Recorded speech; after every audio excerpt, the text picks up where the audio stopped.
We get a fireside chat, and the title is Reality Check on the Energy Transition, Gradual or Managed. Now, I think we will get into some of that in the relatively brief time we've had, but I think this is too good an opportunity to miss, to discuss a bit about where the US sits at the moment in this energy transition world. And if we're honest, we can look to China and see 20 years of development and strategy, and perhaps over the same period of time, the US going through 20 years of offshoring and not a lot of strategy. Is this a fear of the supply routes, or is this a wake-up call to what's coming next, the big energy transition? Well, first, thank you for having me. It's really great to be back in Saudi Arabia. Sometimes I feel like Saudi is my second home, but really great to be at the Future Minerals Forum. Look, I think it's a combination of things. The United States and President Biden came into power and realized that as we are at the early stages of an energy transition, a massive energy transition, that is a global effort that is going to cost trillions and have an enormous amount of impact, and that we are not equipped to manage it from the United States perspective. One, the reliability of supply for our supply chains, and to make sure that we have the security of operations. And that's where the Inflation Reduction Act, the CHIPS Act, the Infrastructure Act, all three things happen, trillions of dollars, to incentivize investment in the United States so that we have at least a significant portion that could be supplied inside the United States. But we also realize this is not about geopolitical adversaries. You can't have an energy transition that is based on a supply that comes for the whole world, not just from the United States, from one country. So we have to do what we need to do domestically in the United States, which I think we're well on our way to do with a very successful IRA implementation. And we have to do it around the world. We have to invest together with our allies and our friends to make sure that the global system is well supplied and well diversified. But I mean, there are, as you well know, plenty of people who say that's fine, and we understand that. But you pulled up the drawbridge with the Inflation Reduction Act. It is essentially fairly protectionist. It's not giving. It's distorting markets. It's distorting the world in terms of access to some of these areas. I mean, do you recognize that that's an issue? Well, I think if we were dealing with a free market and we were the one distorting it, I would understand the concern. This is not a free market to begin with. You mentioned China. China has done 20 years of investment in this area, but let's not pretend it was not a free market investment. It is remarkable amounts of subsidies. They recognized, I tip my hat off to them, they recognized it first, but spending enormous amounts of money in non-market friendly and not free market ways. And what a free market means is that people go to the cheaper option. That has meant offshoring away from the United States, away from labor standards, away from environmental standards, and ultimately not good for American economic security, national security, and not good for global economic security. And that's why what the IRA came to do is to equalize, is to say, wait a minute, we have to make sure that if we're going to have an energy transition and a digital transition, that we have to have it on the basis of high standards and security of supply. And that's what we've done. So yes, has it mobilized capital? It sure has. But my answer to people in other governments who tell me this is not to say, let's forget about the argument, you should do an IRA too. That's the level of challenge we have for the energy transition. Every other country should also make incentives for additional investment.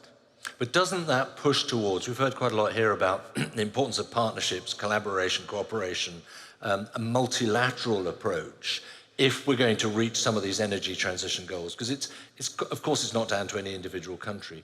And what we're seeing at the moment is actually the opposite, which is a sort of nationalization, which is it's a silo attitude, and that's clearly not going to help in the long term. So one, I fundamentally disagree with the premise.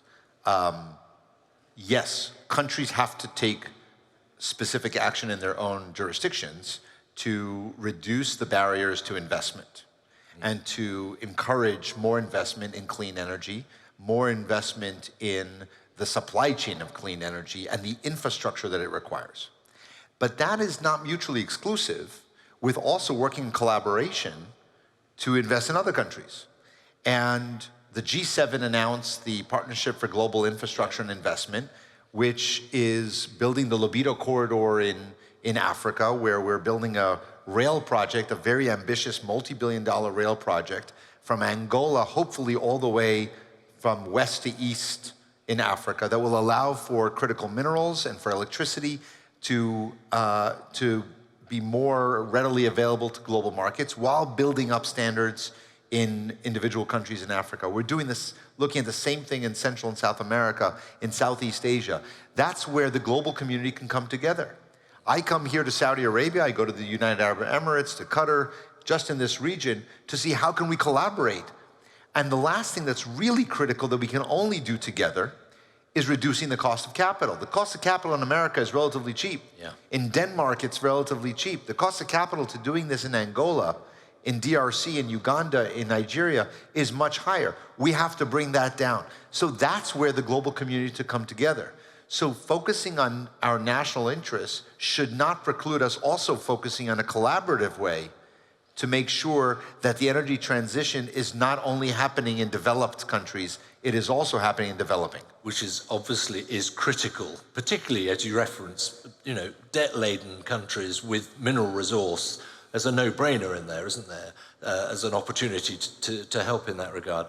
So again, coming back to the reality check, COP28 spelt out clear as day, we need to triple the amount of renewable energy by 2030.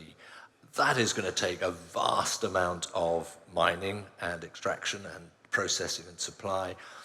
Is that a time frame, in your view, from what you can see, that is remotely achievable?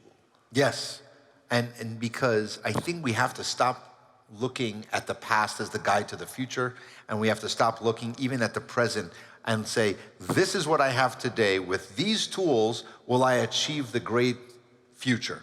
The answer is no. The answer is that we have to make investment into R&D, into that step change, and constantly assume and expect that I will make changes in technology that will enable it. So do I have the exact clear pathway? No.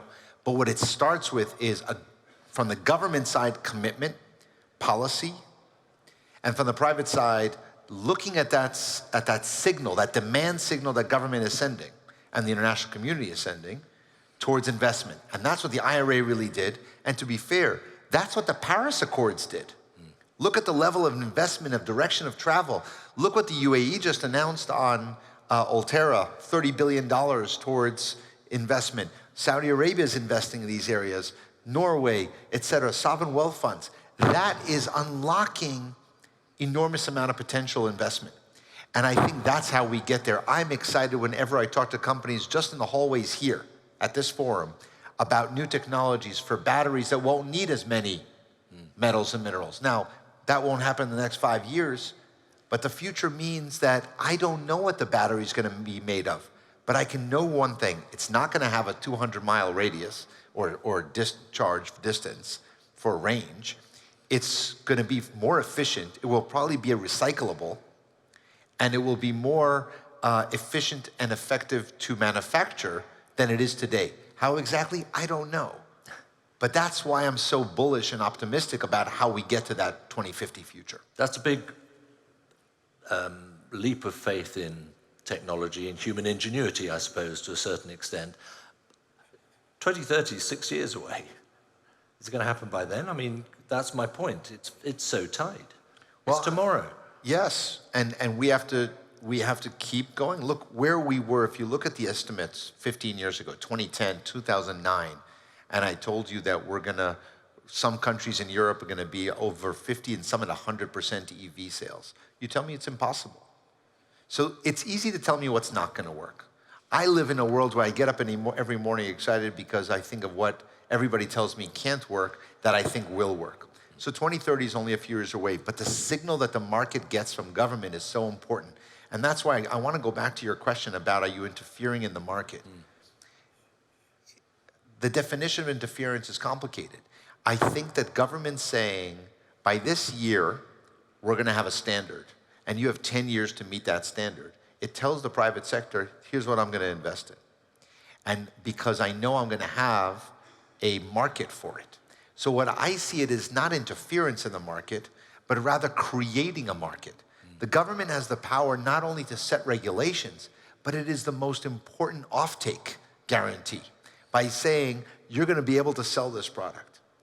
And then the market starts saying, wait a minute, if that's true, how do I invest so that I'm the best product by then, that I'm the most ready by 2030, by 2035? Yeah.